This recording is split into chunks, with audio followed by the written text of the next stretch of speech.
Hello， 歡迎嚟到 Toronto 雖然我係 Andrew。大家揀樓嘅時候，咁揀啲交通方便嘅地方就梗㗎啦。咁乜嘢叫做交通方便呢？首先就多數都要萬錦市啦。另外，如果學校啊、食嘢嘅地方都係隔一條馬路嘅話，咁樣算唔算好方便呢？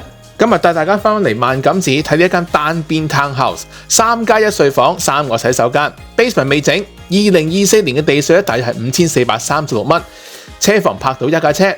2022年建成 ，lot size 大約係30.8尺乘45尺。根據建築商，佢嘅面積大約係1894尺。因為呢個係單邊 townhouse 所以佢設計上咧其實都係打橫嘅，所以感覺上咧好闊落嘅。玄關位一入到去咧，見到一個 features wall。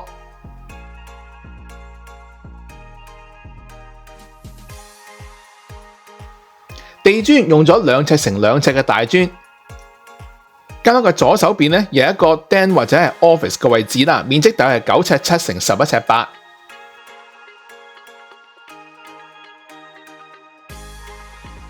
間屋嘅另外一邊咧，右邊就係衣櫃，左邊咧就係洗衣機、乾衣機。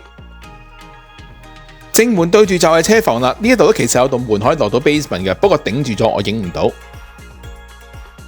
上到2樓，留意到嘅就係9尺樓底，用咗實木地板。而電視牆呢一個位咧，屋主咧就係用咗一啲嘅膠嘅 panel 啦，而 panel 同 panel 嘅中間咧就係落咗一啲金線去做一啲點綴嘅。呢個位置望埋開埲牆，好醒目下㗎。而成個廳嘅位置面積大概係16尺6乘15尺。至於廚房咧，台面用咗包膠，台面用咗 quartz。由磚開始計啦，面積大概係10尺半乘10尺。亦都幫大家睇過啦，櫥櫃 condition keep 得非常之好㗎。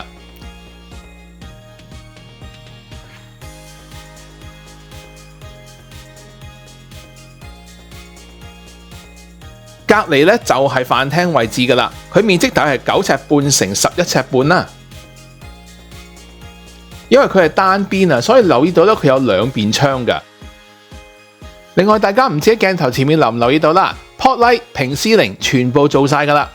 飯廳嘅隔離咧就係一個 balcony 嘅，而 balcony 咧就向東邊啦，就望住 Kennedy 嘅。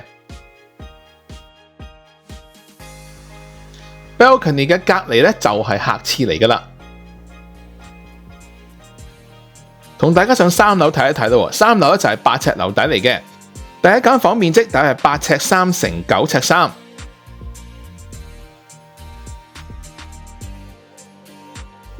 呢個洗手間就係頭先嗰間房啦，同埋一陣間嗰一間房一齊用嘅。第二間房啦，面積大概係10尺乘10尺。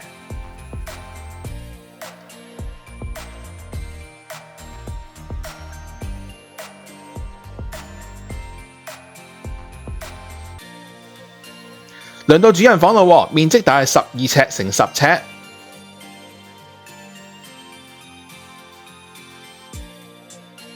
而直望呢一個 closet 咧，入邊有好多嘢啦，咁我就冇影到，但係面積咧大約係4尺7乘4尺到啦。入門口嘅右手邊咧就係洗手間嚟噶啦，廁櫃用咗包膠，台面都係用咗 quartz 嘅。最後啦，同大家上一上天台睇一睇咯噃。呢一間屋就冇 backyard 嘅，但係好處咧就係喺天台嗰個位咧就可以燒嘢食啦。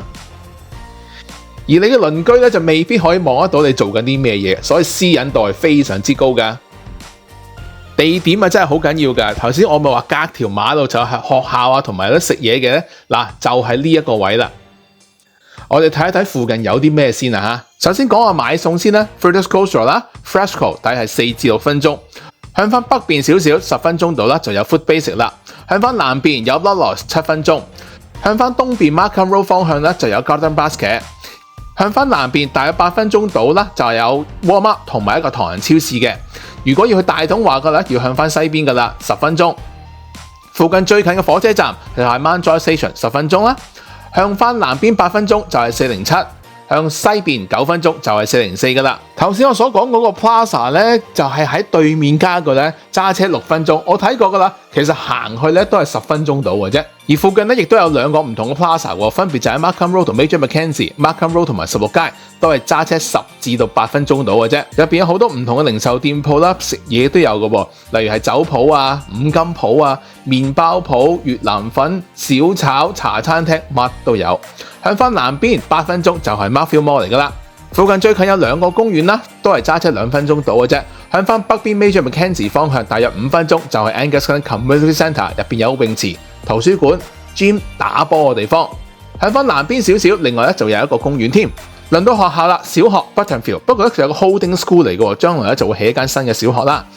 中學 Pierre Elliott Trudeau， 根據 Fraser Institute， 小學排名433，中學排名12。至於價錢同地址，呢一間屋嘅地址喺下邊 description 可以揾得到。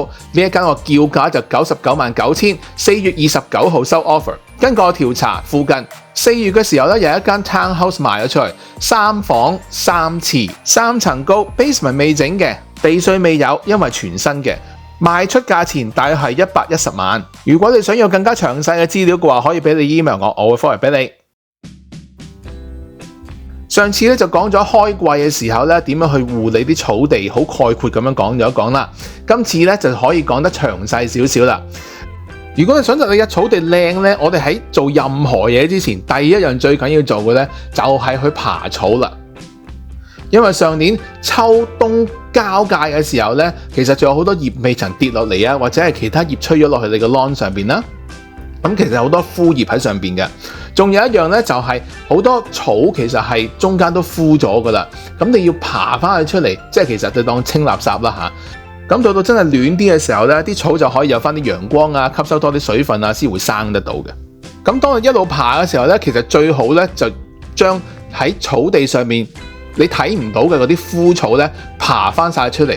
當你越爬咧，你會發覺，咦，哇，越爬越多咁樣，其實都幾攰㗎嚇。講咗先，當知道點解要爬嘅時候，咁我哋點樣去揀一個好嘅耙咧？喺市面上咧就有好多唔同嘅耙可以俾我哋去揀嘅。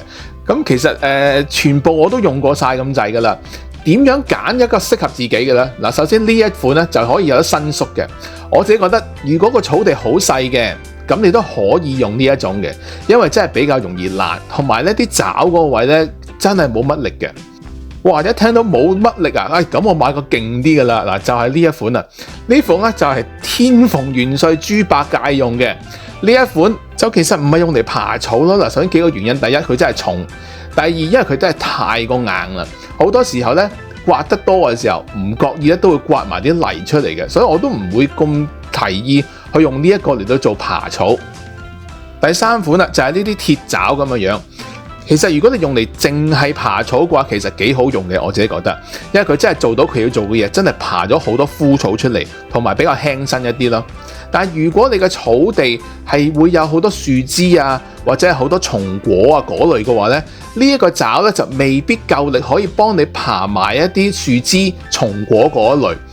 當佢爬一啲比較重嘅時候咧，其實會喺啲罅嗰度走翻出嚟，咁就唔係咁好用。假設你睇草地上面係有好多樹枝啊、松果嘅話咧，咁我就會建議你用呢一種膠嘅耙，因為佢其實係啲爪都比較粗身啲啦，同埋夠力好多㗎。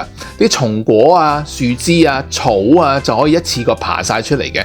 但係當你買嘅時候咧，最好你係揀一啲比較硬淨少少嘅，到你用嘅時候咧就可以一次過全部都爬晒出嚟啦。